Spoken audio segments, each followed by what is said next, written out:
Salutations à toutes et à tous, bienvenue en ce 22 décembre à l'ouverture de la 22e case de notre calendrier de l'Avent. Et à mon avis, au vu de la façon dont je suis habillé, vous savez d'ores et déjà que ce sera une case spéciale Harry Potter. Un des sorciers les plus célèbres des temps modernes. À la base, Harry Potter, ce sont 7 romans réalisés par J.K. Rowling et qui vont donc raconter les aventures du sorcier du même nom, un jeune garçon qui va découvrir et par la même occasion nous faire découvrir le monde de la magie qui se trouve juste à côté du nôtre. Chaque volume retrace une année de cours et donc on va le suivre tout au long de sa scolarité, de sa première à la 7e année à Poudlard, l'établissement où il va apprendre la magie et qui se divise en 4 maisons, les Gryffondor, les Serres d'Aigle, les Serpentards et bien évidemment les meilleurs, à savoir les Poufsouffles. Donc outre les 7 tomes, donc d'ailleurs ici il s'agit du 4e tome, mon préféré, ça tombe bien, puisque c'était un des rares disponibles à la médiathèque. Bien évidemment, les livres ont également été adaptés en film. Il y a donc eu 8 films, donc là j'ai un des DVD, on les a tous à la médiathèque. Là il s'agit du numéro 5, mais je vous propose de regarder la bande-annonce du tout premier Harry Potter à l'école des sorciers.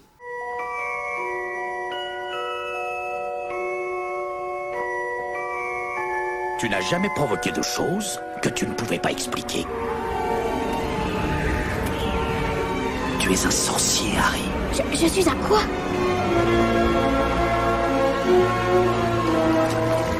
Cher Monsieur Potter, nous avons le plaisir de vous informer que vous êtes admis au collège Poudlard, l'école de sorcellerie. Dans quelques instants, vous franchirez ces portes et vous rejoindrez vos condisciples. Méfiez-vous des escaliers. Ils n'en font qu'à leur tête.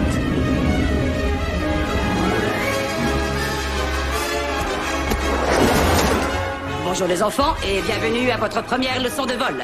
Tendez la main droite au-dessus du balai et dites debout. Debout, debout. Waouh. Monsieur Londubat, Monsieur Londubat, Monsieur Londubat, où comptez-vous aller comme ça? Tu as vraiment cette cicatrice? Fantastique. Monsieur Potter, notre nouvelle célébrité. Les premières années doivent savoir qu'il est strictement interdit de pénétrer dans la forêt. Aucun tour de magie ne doit être fait dans les couloirs entre les cours. Petrificus totalis. Et que l'accès au couloir du 3e étage est interdit, à moins que vous ne teniez absolument à mourir dans d'atroces souffrances. Un troll dans les cachots! Sache une chose, Harry, c'est très important. Les sorciers ne sont pas tous gentils. Je vais me coucher avant que l'un de vous ait encore une brillante idée pour nous faire tuer.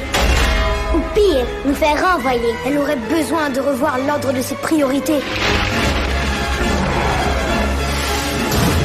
Il me paraît évident que vous ferez de grandes choses, Monsieur Potter.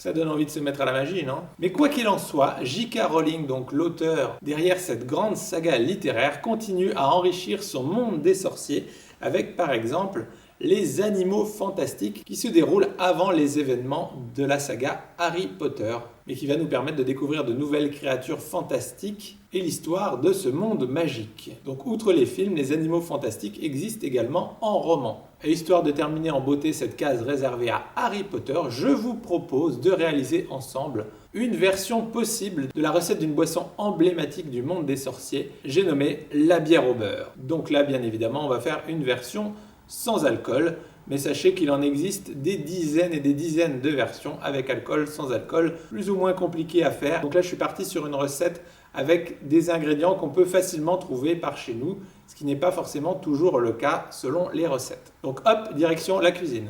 La recette pour laquelle j'ai opté est une recette de bière au beurre froide et sans alcool. J.K. Rowling n'ayant jamais donné la recette, pour certains, il s'agit en fait d'un mélange entre du sirop de butterscotch et du cream soda. Ce sont des ingrédients qu'on ne trouve pas forcément facilement par chez nous, c'est pourquoi on va réaliser ces deux éléments. Donc le sirop de butterscotch, en gros, c'est un peu un sirop aromatisé au caramel, et quant au cream soda, c'est tout simplement également du soda aromatisé à la vanille. Donc pour réaliser ces différents éléments, on aura besoin de bonbons au caramel. Donc plus vous en mettrez et plus ça aura un goût caramélisé. 10 centilitres d'eau, donc ça sera pour réaliser le sirop de butterscotch. En ce qui concerne le cream soda, il faudra de l'eau pétillante, 25 centilitres, et de l'arôme à la vanille, ou si vous n'avez pas, vous pouvez éventuellement plutôt utiliser du sucre vanillé, qu'on a généralement plus facilement dans ces placards. Et enfin pour terminer, au niveau du dressage, une petite crème fouettée en bombe, ou alors vous pouvez la réaliser maison. Je vous ai expliqué comment faire lors de la seconde case du calendrier de l'Avent. Et donc nous voilà prêts à commencer notre recette.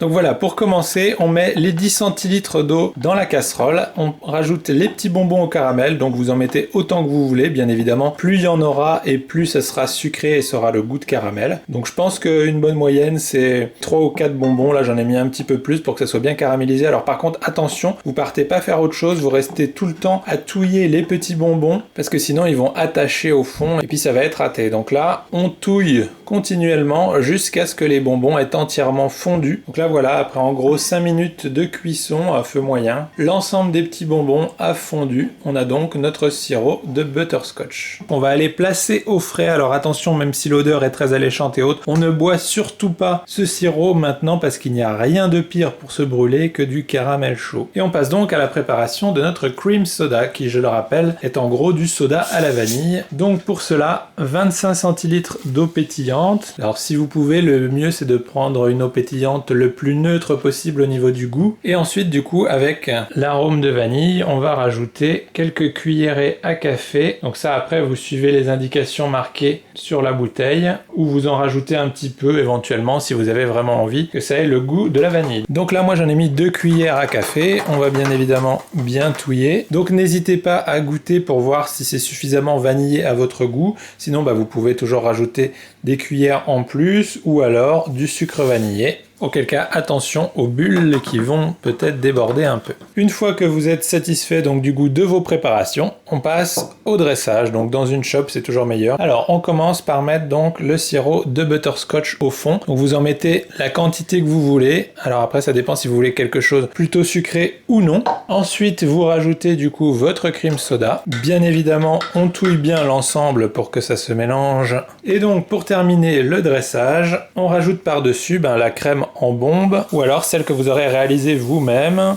Je rappelle qu'il y a une recette dans la case 2 du calendrier. Donc voilà pour une recette de bière au beurre froide. Je vous mets en lien dans le descriptif de la vidéo une recette vers de la bière au beurre chaude qui sera un peu plus complexe à réaliser puisqu'il s'agit de la recette de Thibaut Villanova sur sa chaîne Gastronogeek que je vous invite à découvrir si comme moi vous êtes fan de culture de l'imaginaire puisqu'il réalise des recettes tirées de séries télé, films, mangas, etc. Donc n'hésitez pas à aller y faire un tour. Sur ces bonnes paroles, santé